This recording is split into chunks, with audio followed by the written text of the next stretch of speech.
How's it going, everybody? Welcome back to the channel, and today we start the month of June with a series against the Texas Rangers. The Rangers are 32 and 23 this year. We are 29 and 27, and we're going to play this series a little bit differently.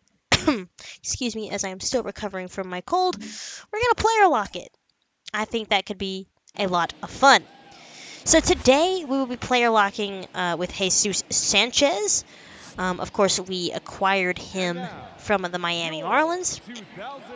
And we're going to look to start June off right with a series win, but it won't be easy as we face off against Jacob deGrom and Texas Rangers. Corey Seager is your leading favorite for AL MVP this year. 338 average, 18 bombs already, 48 ribbies.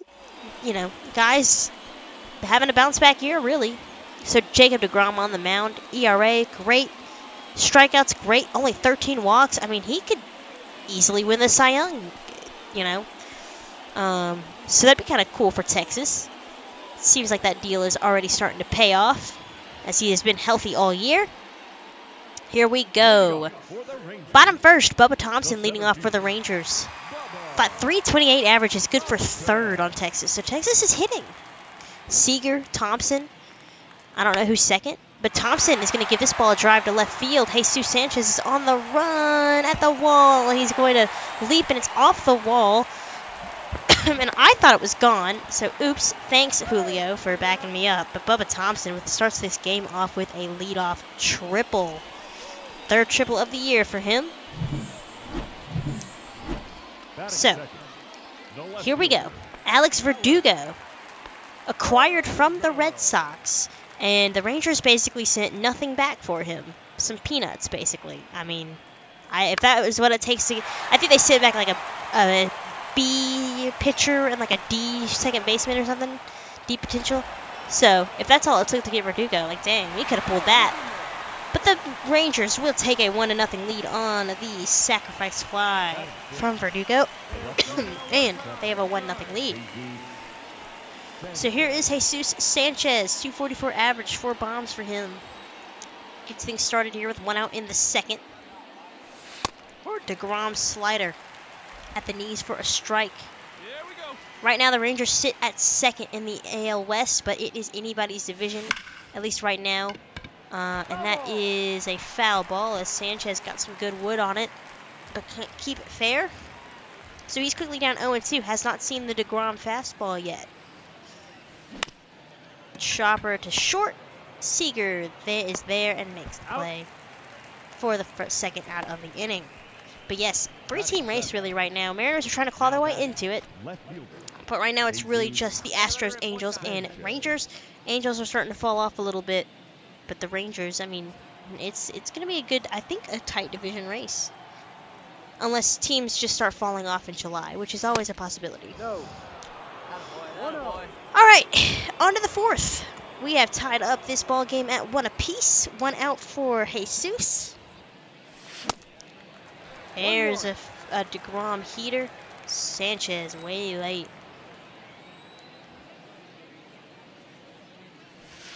Fastball's high. 2-1.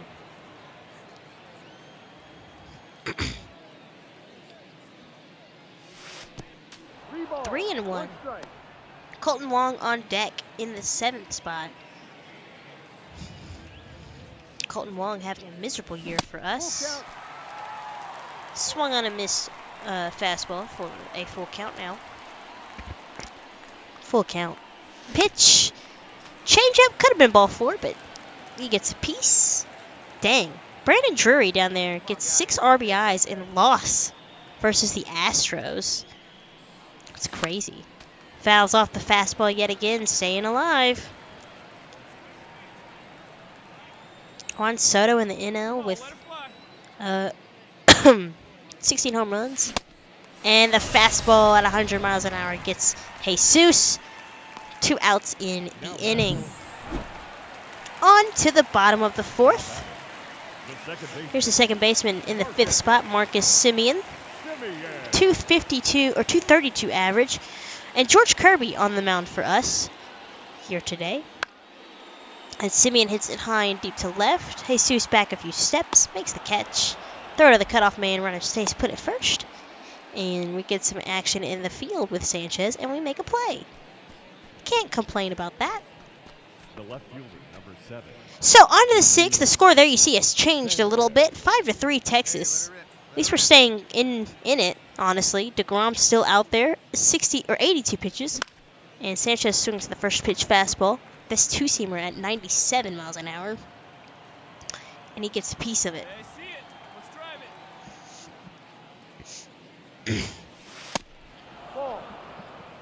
Fastball outside 1-1. And of course, if you watched Monday's video, you'll know that I am battling a cold. So, not fun. Not fun at all. That's probably why that is why I sound very congested. And I'm probably going to let a few coughs and sniffles escape, just because you can't really control those, and no sense in trying to record over them when they happen all the time. But Jesus is down on strikes for the second time tonight. On to the 7th. Justice Sheffield on. Alex Verdugo climbing in. 1 out. Runner at second base. Rangers looking to extend their lead. And this ball is hit to left. Sanchez is over to his right. Makes the catch. Runner's tagging up, actually. And he will make it into third base. Now batting. So the Rangers have opened this one up here in the 8th. And we are facing Joe Barlow. Runners at the corners, 1 out, so we could make this a closer game than it is right now. Currently 9-3 Texas, over 26,000, or about 26,000 here to see it. Sanchez gets a fastball over the heart of the plate, but he gets just a piece of it and fouls it off. 0 for 3 with 2 strikeouts, but that's nothing new when you're facing a guy like DeGrom. Hoping to get to this Mariners bullpen. Chopper to first. Nathaniel Lowe is there, but it is foul. 1-2. Really need a base hit here. Or a fly ball. I'll take either or. In the dirt. But the runner stays put. Actually, the runner from first moves up to second. But the runner at third stays put. You're going to have to also forgive me with these player lock games. It's really hard to kind of tell where the ball goes because, you know, you used to be able to, like, hold the trigger button and have the broadcast view, but I guess they took it out. Sanchez hits it hard to right center. It looks like center fielder's there. Runner is going to tag and score. So sack fly, 9-4. But yeah, they took away the broadcast camera button, and I hate it. I want to player lock just because I think it's kind of fun and I can get some more games in that way, but it's literally impossible for me to kind of tell where the ball is going half the time. On to the bottom of the 8th, 1 out, and a little blooper behind the second base bag, but JP is there, and the Rangers end up taking this game 9-4. So we get a few runs, but of course, this Rangers offense is pretty powerful, it seems. And we fall to Texas and DeGrom. DeGrom gets the win. George Kirby gets the loss. 9-5, actually. We out-hit the Rangers 10-7, and they committed 2 errors, but unfortunately, it just was not enough. Corey Seager, player of the game, 4 RBIs, 7 innings of 8 strikeout ball from DeGrom. Not bad for Texas. On to game 2. Looking to bounce back, and I'll let you guys know in advance. I didn't forget to sim game 3 or play game 3. I just simmed it for some reason, like completely blanking out on why I what my plan was. So really, it's just the first 2 games of this series you're gonna get. This time we're facing Nathan Eovaldi. His ERA not as nice as DeGrom's. His stats overall not as nice as DeGrom's, but not terrible. But yeah, so you're only going to get the first 2 games because I screwed up. But I have made up for that by showing some statistics and stuff at the end of this video to kind of give us an idea of where we stand and how we've improved a little bit as well, because we have improved a little bit. So Thompson on first, Verdugo at the plate, and we are player locking as JP Crawford. And let's see if I can remember the controls. So here we go. This always gives me a little bit of anxiety because I feel rushed. I wonder if that's how baseball players ever feel. shortstops, I guess, if they ever feel like they're rushed to make the throw. Maybe. I don't know. So a good double play, good 3-6-3. Gotta love it. Ty France with the scoop. So here's J.P. Crawford batting ninth tonight. 2-0 Mariners already, as we've gotten to Evaldi early, and we have runners at first and second with one man out. So J.P. could do some more damage here. First pitch, curveball in for a ball. Now, of course, you got to contend with the shadows here today at Globe Life Field Park. I don't remember its name anymore. So it's always kind of a bummer. I really wish, I like that, you know, obviously we have 4 o'clock games and stuff, but I really wish the schedule, when you advance a year, would just throw in a few 4:05 Saturday games. Why not? What's the harm?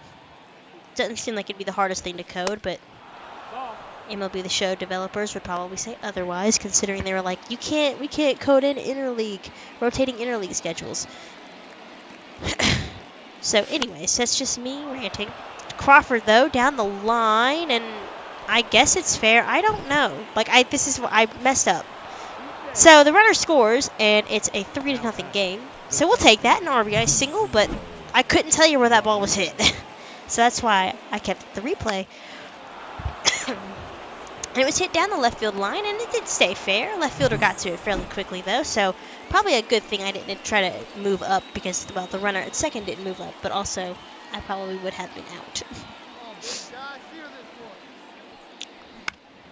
So here we go.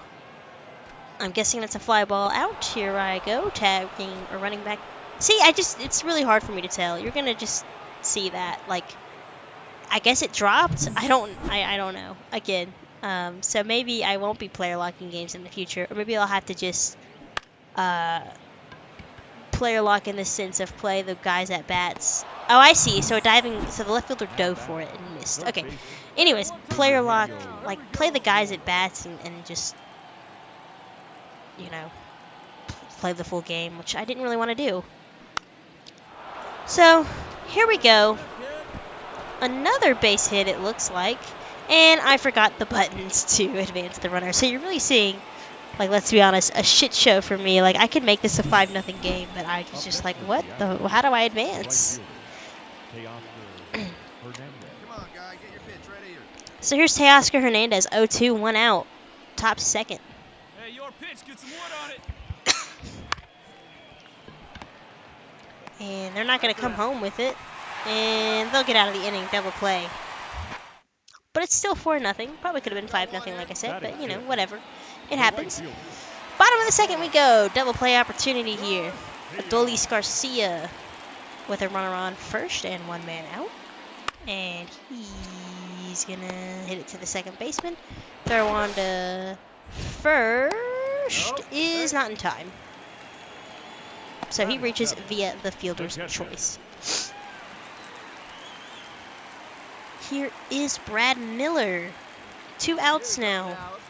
Still no score, but runners at second and third. Hit to JP, and that's going to be a tough play. And he's going to throw it away, it looks like. So the runner will score. It's 4-1. 5-1. Mariners now in the third. Here's Corey Seager. Hit hard, and I guess it was a line out. This is peak content right here.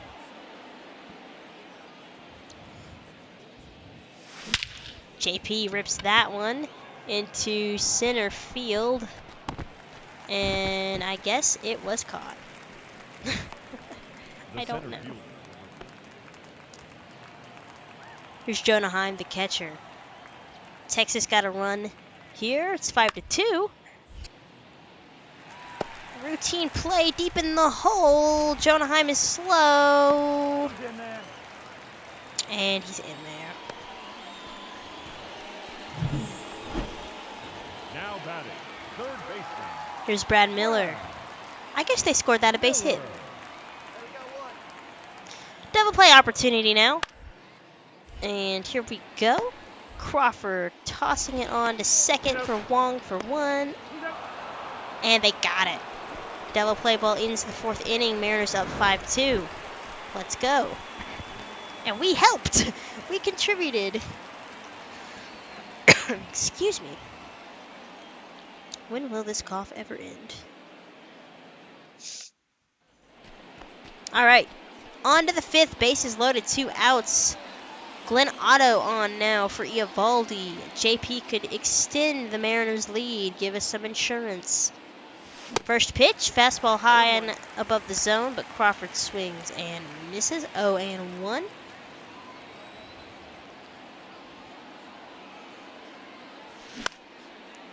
Ground ball to Corey Seager. Flips on to Simeon for the out, and the inning is over. Otto gets out of it. Still 5-2 Mariners. 12 hits, and we can only get 5 runs out of it. The batter, number 2. On to the 6th, and there you see we have imploded. 8-5 Texas. They've come back, scored 6 on us. Chris Flexen in the game now. And I was like, oh, what's happening? But fly ball. We roam a few steps backwards for the final out in the 6th. Unfortunate. On to the 7th. Runners and first and second for Ezekiel Durant. Flexen's still out there. Here we go. Another double play opportunity. Wong to France. And safe again. Man, I'm just too slow. Can't turn these double plays. All right, on to the 8th. 1 for 3. Scored a run. Or drove in a run. Change up inside. This game had a little bit more people show up. 32,000. You'd think more people would show up for DeGrom's start, but I guess not. Fastball in a similar spot to the changeup, and he fouls it off. This is Jose Leclerc on the mound. Crawford rips that one into left field. And that's going to be a double. I thought about going for 3, but I got back there. And it drives in a run, and it's a 2-run deficit. 8-6 Texas. 12th double for JP. So there we go. Just what we needed. Now let's try and get that dub. Now batting, the center fielder, Julio Rodriguez. Here's Julio. 3 for 4. Have a game, Julio. And that's gonna be a base hit. So they got a pitch run for JP Crawford here, and that'll be the end of the game here for us. The Rangers end up taking this game 8-7, and they clinch the series. And we do end up winning game 3, and then we lose game 1 against the Padres. So unfortunate start to the month. 1-3 start, but you know, what can you do? 17 hits. I mean, you know, you wish you could score more than 7 runs, but oh well, it is what it is.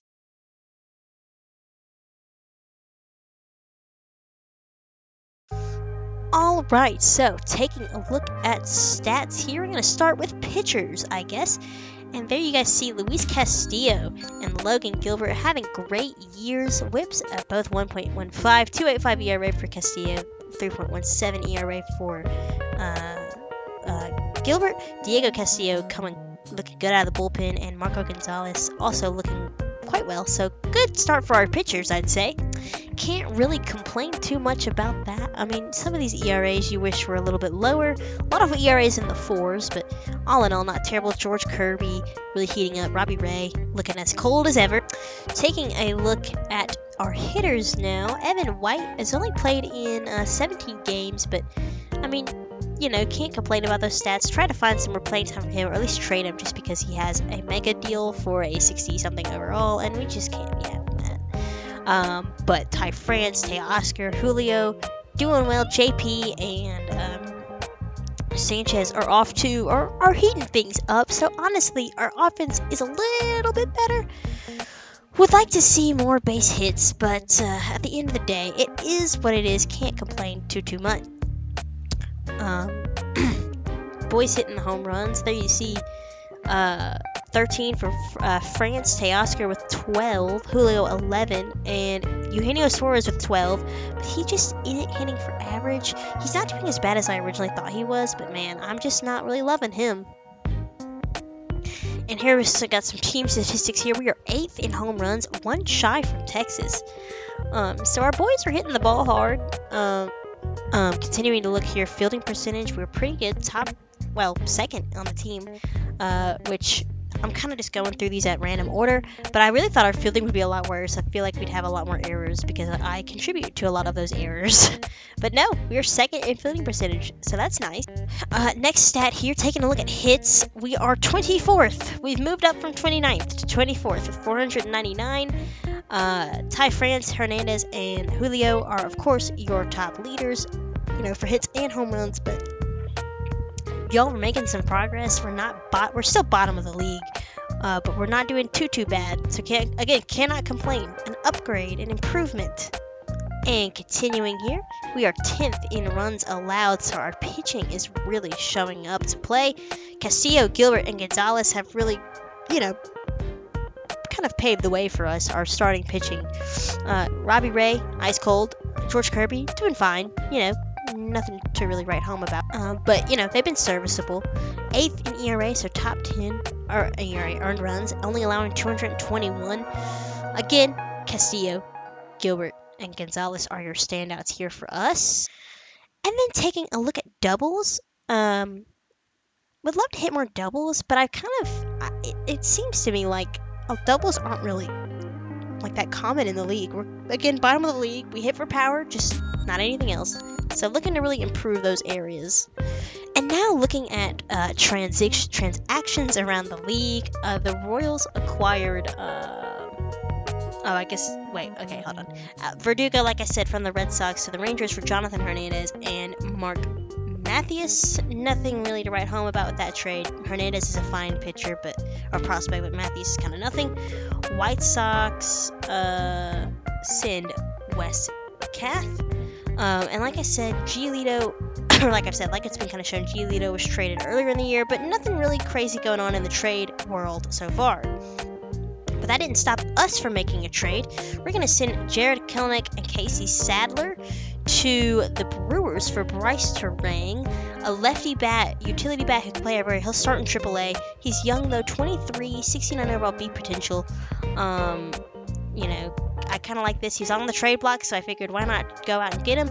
Kind of send a better prospect in Kelenic with similar ratings over.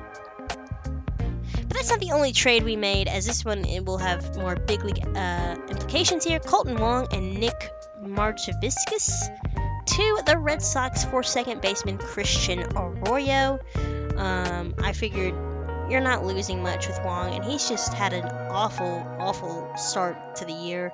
And send a, minor league guy, but the Red Sox didn't really want much for him, and I figured, might as well. So you'll maybe see Arroyo next game. It might be in next week's video that you see Arroyo, but you'll see him eventually.